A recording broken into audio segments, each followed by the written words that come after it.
আসসালামু আলাইকুম। আব্দুল মজিদ এগ্রোর পক্ষ থেকে সবাইকে স্বাগতম। আশা করি সবাই ভালো আছেন।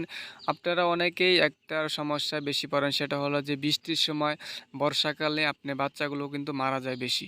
এর কারণ হলো আপনার বাচ্চাগুলো কিন্তু বাড়তি যত্ন নেওয়া হয় না, এজন্য মারা যায়। আজকে আপনাদের মাঝে ফুল ভিডিও তুলে ধরবো যে বর্ষার সময়, বৃষ্টির সময় কিভাবে বাচ্চাগুলো যত্ন করবেন, কিভাবে বাচ্চাগুলো রাখবেন, মানে কিভাবে কি করবেন, এই বিষয়ে কিন্তু বিস্তারিত থাকবে। তাই ভিডিওটি ভালো লাগলে অবশ্যই চ্যানেলটি সাবস্ক্রাইব করে পাশেই থাকবেন।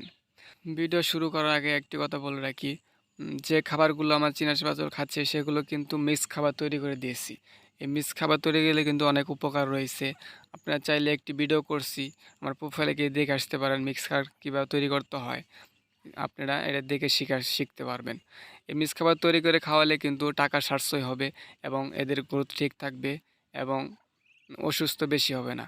কারণ হলো যে যদি শুধু ব্রয়লার ফিড খাওয়ানো হয় সেক্ষেত্রে দ্রুত বড় হয়, এদের কিন্তু স্ট্রোক হওয়ার বেশি সম্ভাবনা থাকে। কারণ হলো যে আপনি ফিড খালে কিন্তু গরমের ভিতরে কিন্তু স্ট্রোক করার সম্ভাবনা থাকে। দেখেন আপনি পোলট্রির কিন্তু দেখবেন একটি সমস্যা বেশি হয়, সেটা কিন্তু গরমের সময় স্ট্রোক করে। কারণ ওরা সারাদিন ফিড খায়, ফিড খালে কিন্তু এরকম মানে অসুস্থ বেশি হয়। সেজন্য আমি এগুলা কিন্তু খাদ্য, ভুসি, তারপরে ধানের কুড়া, ভাত এগুলো মিক্স করে তৈরি করেছি। আপনারা চাইলে এগুলো ফলো করতে পারেন, দেখতে পারেন একবার মিক্স খাবার তৈরি করে কেমন গ্রোথ আসে। আপনার পরীক্ষামূলক একবার দেখতে পারেন। আমি কিন্তু এভাবেই খাওয়াইতেছি। আমার বাচ্চা কিন্তু আপনার 1 মাস প্লাস, মাশাআল্লাহ অনেক গ্রোথ কিন্তু মাশাআল্লাহ আছে, আপনি দেখতে পারতেছেন।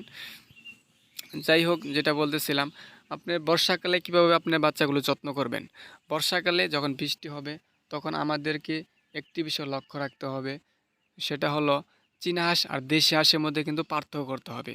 আমরা অনেকেই দেশি হাঁসের মতো চীনা হাঁস পালন করি, সেজন্য কিন্তু এই সমস্যাটা বেশি দেখা দেয়।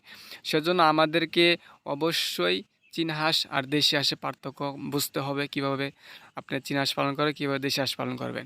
চীনা হাঁস কিন্তু এগুলা পানিতে বেশিরভাগই থাকে না, এগুলো টানেই থাকে। সেজন্য অবশ্যই বর্ষার সময়, বৃষ্টির সময় আপনার হাঁস যখন বৃষ্টি আসবে বাচ্চাগুলো কিন্তু আপনারা বাইরে রেখে দিবেন না, আপনি যেখানে ঘরে রাখেন সেখানে রেখে দিবেন। আমি কিন্তু এই দেখতে পারতেছেন এখানে ঘরের ভিতরে রেখে দিচ্ছি, বন্দি করে রেখে দিয়েছি। বাইরে কিন্তু বৃষ্টি হইতেছে, আমি এই ঘরের ভিতরে রেখে দিই। কারণ হলো যে বাইরে যদি আমি ছেড়ে রেখে দিই এদের কিন্তু সারাদিন ভিজবে, ভিজার পর কিন্তু ঠান্ডা লাগবে। ঠান্ডা লাগলেই কিন্তু আপনার বাচ্চা খাবার খাওয়া বন্ধ করে দিবে, ঝিমাবে, চোনা পায়খানা করবে, এই সমস্যা দেখা দিবে। তখন কিন্তু আপনি ঠান্ডা যদি ঠিকমতো না করতে পারেন তখন আপনাদের বাচ্চাগুলো অসুস্থ হয়ে মারা যাবে।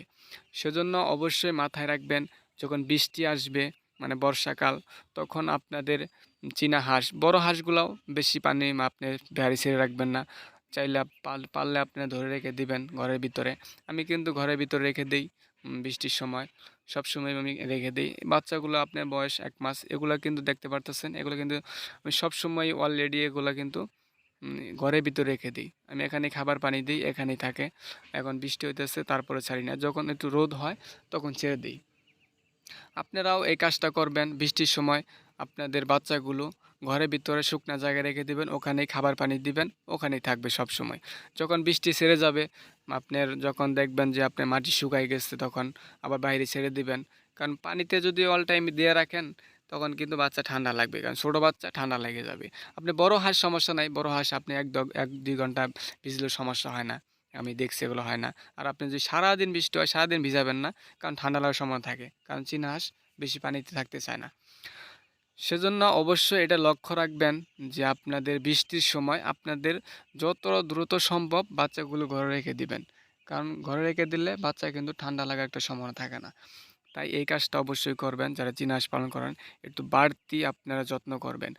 আর চীনা হাঁস কীভাবে পালন করবেন A to Z আমার কিন্তু ভিডিও থাকে আমার চ্যানেলে, তাই চ্যানেলটি সাবস্ক্রাইব করে রাখবেন, একটু হলেও উপকার পাবেন যারা চীনা হাঁস পালন করেন। আমি কিন্তু অলরেডি অনেকগুলো ভিডিও করছি, চাইলে ওগুলো দেখে আসতে পারেন এবং সামনে নিত্য নতুন ভিডিও থাকবে। তাই চ্যানেলটি সাবস্ক্রাইব করে পাশেই থাকবেন। ধন্যবাদ সবাইকে।